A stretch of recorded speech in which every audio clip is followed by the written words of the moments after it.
You're listening to the Mind Over Murder podcast. My name is Bill Thomas. I'm a writer, consulting producer, and now podcaster. I am now trying to use my experience as the brother of a murder victim to help other victims of violent crime. I'm working on a book on the unsolved Colonial Parkway murders, and I'm the co-administrator of the Colonial Parkway Murders Facebook group, together with Kristin Dilley. My name is Kristin Dilley. I'm a writer, a researcher, a teacher, and a victims advocate, as well as the social media manager and co-administrator for the Colonial Parkway Murders Facebook page with my partner in crime, Bill Thomas.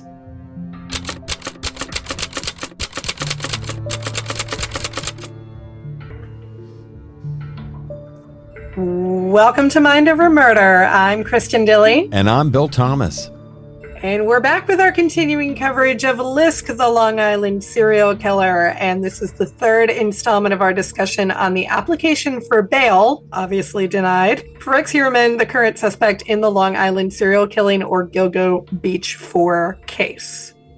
Bill, how are you feeling about this whole document so far? It's pretty interesting, right? It is pretty interesting. And I find that if you know what you're looking for, it is fascinating to see what's contained in the document and then what is not contained in the document. And as we discussed in our previous episode, these documents are not designed to be a complete review of all of the evidence that's available to law enforcement as the investigation is unfolded. They are merely enough to demonstrate the strength of the case, but will not contain all of the information. As we talked about in the Brian Kohberger example in the Idaho 4 case recently, and in Delphi, these documents contain a substantial amount of information but are far from complete. They would perhaps be hundreds of pages in length if they were to contain all of the evidence. We've seen some very odd comments over the last few months in this and other cases where people are saying law enforcement doesn't have this piece of evidence or that piece of evidence. You don't know that. We cannot know that. It's not until a case is presented in a court of law that you're really going to get a much more complete picture of what law enforcement has. We have some information here. It is very interesting. It's also interesting to read from other sources and to see what's not contained in these documents, charging documents, or in this case, a presentation of why they think suspect Rex Heuermann should be denied bail. So this is really just enough information to assure a judge, here's the evidence that we have against him, and we do not think that he needs to be out on bail. This is certainly not, as you said, the whole entire case against him. The last two episodes, we have dealt with the pages of this document. It is a 32-page document, and it is just regarding bail application. And we've gone through and done what I think we happen to do best, which is I'm providing information and we're providing snarky, at times, color commentary. When we left off last time, we were talking about the evidence presented by two forensic labs. Now, these forensic labs are unnamed in this bail application. They're only designated as Forensic Laboratory Number 1 and Forensic Laboratory Number 2. But we do have our theories as to who those labs might be. Bill, would you like to spill our theory on Forensic Lab 1 and 2? Let's see how the article unfolds. And as we go through the presentation, I'll offer some thoughts about who the labs might be. The only lab that's mentioned by name is the Suffolk County Crime Laboratory. But the two other labs, which are clearly outside labs and are also pretty evidently private labs, are mentioned, as you said, number 1 and number 2. I'll chime in here as we go along and offer an educated guess as to who the labs might be. Okay, so we'll go ahead and start with Forensic Lab Number 1. In or about July 2022, Forensic Lab 1 was able to determine that each of the aforementioned female hairs recovered on the 3 victims each belonged to a female individual in mitochondrial haplogroup K1C2, and that this female was not any of the victims. On or about July 21, 2022, an undercover SCPD detective recovered 11 bottles from a trash receptacle that had been left out for collection in front of the residence of defendant Rex Heuermann. The Suffolk County Crime Lab took swabs of said bottles, which were subsequently sent to Forensic Lab 1 for DNA profiling. Based on these new submissions, on or about February 24, 2023, Forensic Lab 1 was able to conclude that one of the DNA profiles generated from the aforementioned bottles taken from defendant Heuermann's residence indicated a female individual belonging to mitochondrial haplogroup K1C2, which is the same mitochondrial haplogroup as the female hairs recovered from the 3 victims. So what that means is the hairs that were recovered from those victims belongs to a person, a female, who lives in the Rex Heuermann residence and has the same type of DNA. Bill, based on all of that information, you want to take a guess as to who Forensic Lab 1 probably is? I believe that Forensic Lab 1 is likely, I'm not going to stake my life on it, but I believe that this is likely Othram Labs. Here's why I think that. In the description, it says Forensic Laboratory 1 applies DNA techniques, and here's the key part of the phrase, direct genome sequencing in difficult to solve forensic casework and the identification of human remains. If you read that carefully, that comes very close to the way Othram describes the work that they do. That's not to say that there are not other excellent private labs, many of whom are people that we know, that also do this kind of work. But this language is really close to the kind of language that Othram uses. We also know that Othram has contracts with the FBI, as do other private labs, and with New York State, as do other private labs. I am fairly certain that this lab, as described, is Othram. Also note that they talk about difficult to solve forensic cases and the identification of human remains. And those are the 2 key areas that Othram works in and they've excelled in. I'm fairly certain this is Othram. It could be Bodie or other labs, but my money is on Othram in this particular example. Now, I think it's interesting. You are reading an unredacted version of what I'm reading. I'm reading from the New York Times, and in the New York Times, that description that you just quoted from has actually been redacted. So that's actually that's the best indicator. And that does sound to me a lot like Othram as well. Let's move on to Forensic Lab 2, and that actually has a couple of footnotes associated with it. Once I'm done with that, then you tell me your guess for Forensic Lab 2. Forensic Lab 2, on or about March 23, 2023, the Suffolk County Crime Lab requested Forensic Laboratory Number 2, a lab specializing in forensic mitochondrial analysis, to conduct additional independent analysis. On or about June 12, 2023, Forensic Lab 2 issued a report concluding that the DNA sample from the female recovered from the bottles outside the residence of defendant Heuermann, i.e. Heuermann's wife, and the female hair on Amber Costello indicated that the mitochondrial DNA profiles are the same at all compared positions common to and between samples, specifically at a rate that would, as per the MPOP database, I'll explain what that is in a minute, exclude 99.98% of the North American population from the female hair on Costello. That's a heck of a number. Okay, let me explain what the footnote is here. It explains MPOP database. That's EMPOP. MPOP is shorthand for the European DNA Profile Group Mitochondrial DNA Population Database. What a mouthful. That is a mouthful. It is a web-based collection of human mitochondrial sequence data from various populations worldwide. The North American database includes 12,386 sequences of North American forensic significance. The second footnote that goes right along with that goes with that number, 99.98% of the North American population. This statistical analysis incorporates a 95% confidence level or margin of error, as the North American database does not include every single DNA sequence of North American forensic significance, which would require the typing of every individual in the population. And it says that they do have a further exhibit which talks about the statistical reporting.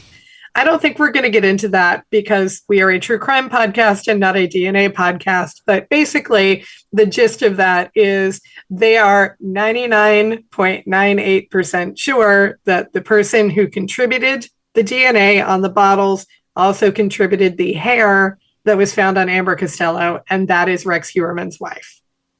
Correct. And I am fairly certain that forensic lab number 2 is Astrea Labs, which was co-founded by PhDs Ed Green and Kelly Harkins Kincaid, both of whom I've spoken to at some length. They are considered the finest cutting-edge lab for hair analysis. And it's Ed Green who actually developed this new technique of being able to extract mitochondrial DNA from the shaft of hair. Hair is actually a dead product. I know we don't think about it in those terms. For years, the only way to extract DNA from a hair sample is if we were lucky enough to have a piece of hair that had a live root on it, the little bulb that's at the end of the hair that's actually in your scalp. Otherwise, it was not possible for decades to extract a workable DNA profile. Ed Green, working at the University of California, was able to develop a technique which they've now rolled out into this Astrea Labs, which is a private lab, also based in California, has now developed a technique where they can extract DNA, which will result in a testable profile from the actual shaft of hair. So forensic laboratory number 2, which I feel even more strongly than I did about forensic lab number 1, I'm willing to bet this is Astrea for sure, because the cutting edge extraction of DNA from hair is really the province right now of Astrea Labs. And the FBI and this team are going to use the best people they can find in the country or even the world, and that is Astrea in terms of hair analysis of this type. Going back to this document, we have further explanation on the forensic lab testing. Forensic Lab 2 then compared the profile associated with the DNA sample from Heuermann's wife to one of the 2 aforementioned female hairs recovered on the remains of Ms. Waterman, which also resulted in the conclusion that the mitochondrial DNA profiles are the same at all compared positions common to and between samples, especially at a rate that would, as per the MPOP database, exclude 99.69% of the North American population from the hair recovered on Ms. Waterman. Based on the foregoing, while 99.98% of the North American population can be excluded from the female hair on Costello, and 99.69% of the North American population are excluded from the female hair on Waterman, it is significant that RH's wife cannot be excluded from either the female hairs recovered on the remains of Megan Waterman and Amber Costello. As previously noted, defendant Heuermann's wife was out of state at the time of Ms. Waterman and Ms. Costello's disappearance and murders. Do you have the last sentence of this as such? I do not have that. Okay, let me read that. Okay. There's one sentence that's been redacted from the version that Kristin's looking at, which is actually very important, and I'm not sure why the New York Times is redacting this. We're going to try to put up the unredacted version of this in the show notes for these episodes. It reads as follows. As such, it is likely that the burlap, tape, vehicles, or other instrumentalities utilized in furtherance of these murders came from defendant Heuermann's residence, where his wife also resides, or was transferred from his clothing. To be clear, the investigators have said, we don't think that Heuermann's wife is involved in these murders. We think this is a transference issue. If you think about tape, for example, or other items like that, it's possible that if you placed a roll of tape on a table or counter, for example, you could easily pick up contaminants that were on that flat surface. And given the fact that this husband and wife lived in the same location, placing that tape or moving that tape or the burlap or other materials could easily result in transference from an object around the home, from Heuermann's clothing, and that may result in his wife's hair ending up on the victim, in this case twice in the Costello and Waterman attacks. There was female hair attached to these women's bodies, and they were able to trace it back. And then, as you mentioned, Kristin, they confirm with the testing of the water bottles acquired at the Heuermann home during the surreptitious removal of trash from the Heuermann home. That then confirms that Mrs. Heuermann's hair matches the DNA on those bottles, and you have 100% confirmation or close to it that this is the same person. Very interesting bits of information. And thank you for providing that information that was redacted. I don't know why the New York Times would redact that. It's interesting. They've made some odd choices. Maybe they're trying not to highlight one person's guilt. Maybe. But anyway. We were able to find an unredacted copy of the document, and we may go with that because it is available to the public. You're listening to Mind Over Murder. We'll be right back after this word from our sponsors.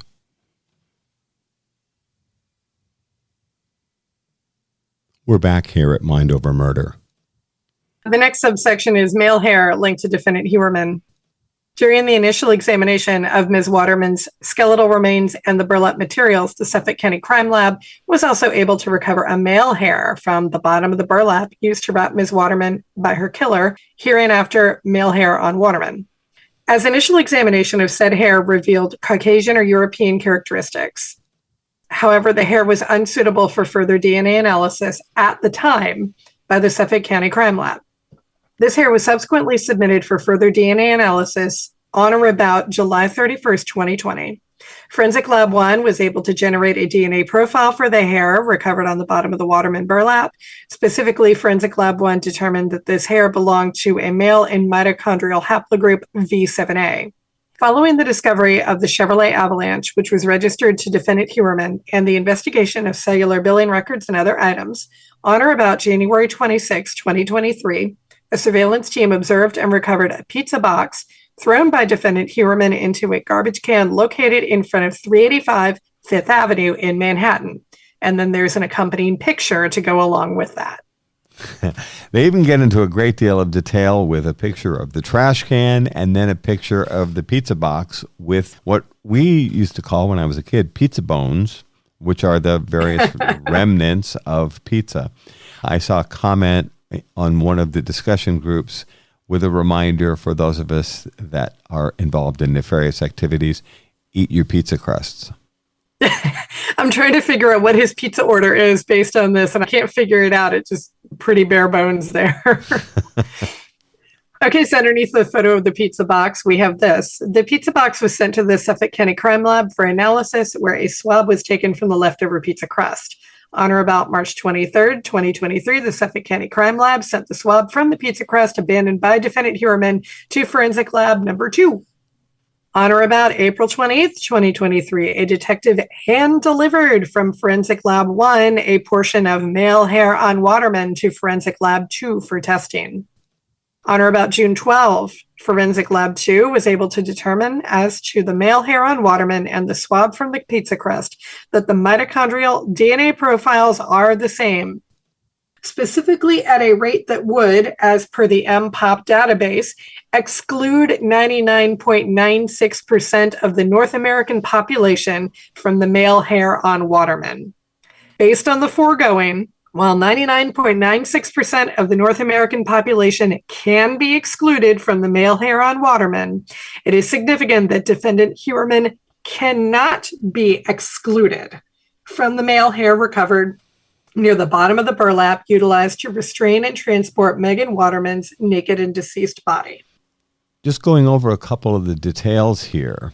You'll note that in the early going of this case, which is about 13 years ago, they mentioned that they attempted to do testing at that point. They don't give you dates, but when they talk about tests being done at an earlier date, they could be talking about as far back as 2010. Professor Ed Green developed these new techniques for extracting usable DNA profiles from hair in the ensuing 13 years. And this is where you see references in articles about the science catching up to the evidence. This advanced hair testing is one of the things that's absolutely key to identifying Heuermann and his wife in terms of her hair evidence being there, putting them together and connecting them to the burlap and tape used to restrain the women's bodies. This ties the two of them, the Heuermanns, into these victims in a very significant way. And then finally, we're at the last section of this bail application. The subhead is Arrest and Search of Heuermann, his residence, and other locations. On or about the evening of July 13th, 2023, defendant Rex A. Heuermann was arrested by Suffolk County police officers. Searches of his residence, as well as other locations, are currently ongoing. At the time of his arrest, defendant Heuermann had on his person the burner cell phone, number redacted, which was linked to the redacted email account and used to conduct the online searches described above. Subsection penalties. If convicted on the current charges, defendant Rex A. Heuermann faces multiple sentences of life without parole. Final subhead, remand without bail is appropriate. Based on the serious, heinous nature of these offenses, the strength of the people's case, the life incarceration the defendant faces upon conviction, the extreme measures this defendant took to attempt to avoid apprehension for an extended period of time, the recent sadistic and child pornography searches, use of fictitious names, email and cell phone burner accounts, online counter surveillance, and his access to and history of possessing firearms, the people believe that the only means to ensure the defendant's return to court is to remand the defendant without bail. Signed, Raymond A. Tierney, District Attorney, July 14th, 2023, Suffolk County, New York. In some of the articles that I've read recently, people have been wondering why they made a move on Heuermann at the time they did. Now, they lay out a number of reasons why they feel that he should be remanded without bail, and I think they make a good case here. They also seem to feel, and it started to come out in some of the reporting on the case since the time of his arrest, that he was escalating again. He was in touch with a number of sex workers. He was reaching out to people online. His activity seemed to be reaching a higher level. They were very concerned that he might actually kill again. No one said this, but I'm reading into it a little bit. There was a pattern here where his wife would leave town. She went to Iceland, her home country, for as long as 6 weeks in years past. And then sometimes she went down to New Jersey, probably to the Jersey Shore, and to Maryland to see family, usually for about a week or so at a time.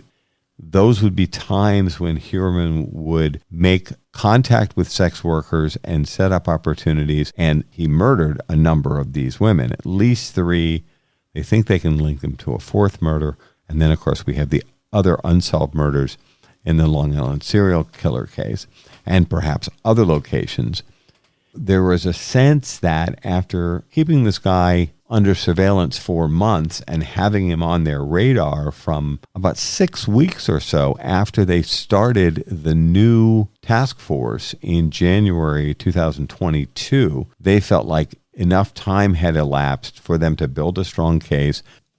Remember, they had 300 different subpoenas into all sorts of access to Heuermann's whereabouts, the use of the burner cell phones, the fake email accounts, the internet searches. There's so much information here. I think they felt like they had enough, and they were concerned that he might be escalating to the point where he would be involved in another murder. And obviously, they're trying to prevent him from killing again. No one said that they knew for certain that the wife was headed out of town or anything like that, but certainly the pattern has been there for a number of years for her to go away without her husband, interestingly, on these vacation trips. There has been so much additional information coming out about the searches in his home that we will need to cover that aspect of this case a little bit more detailed as we continue to learn more. I think a lot of what we have right now is speculation. There's a lot of discussion about the vault that was found with all the guns, and there just seems to be more and more that is unfolding about this case. We did want to take a chance and go through this bail application with all of you so that you can see where the investigation is heading.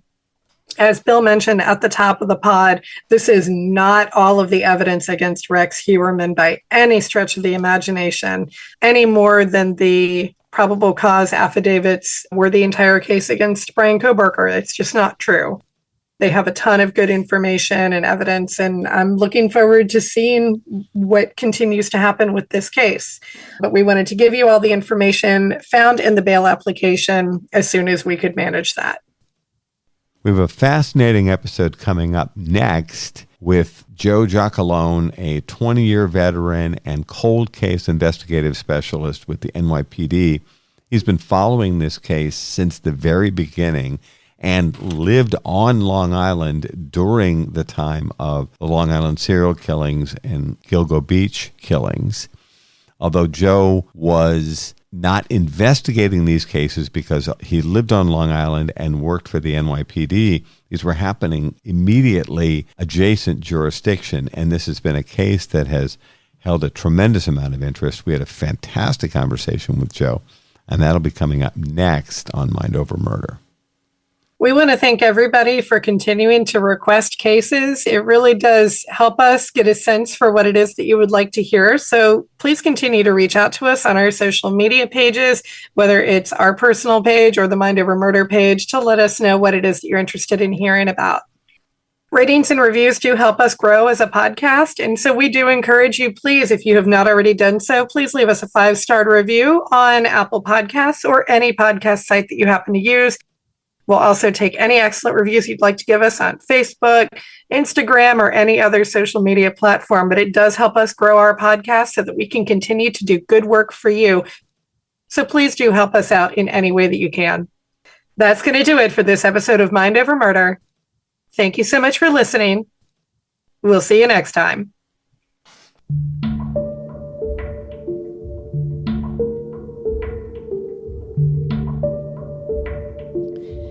Mind Over Murder is a production of Absolute Zero and Another Dog Productions. Our executive producers are Bill Thomas and Kristin Dilley. Our logo art is by Pamela Arnois. Our theme music is by Kevin MacLeod. Mind Over Murder is distributed in partnership with Crawl Space Media. You can follow us on Facebook, Twitter, or Instagram. You can also follow our page on the Colonial Parkway Murders on Facebook. And finally, you can follow Bill Thomas on Twitter at BillThomas56. Thank you for listening to Mind Over Murder.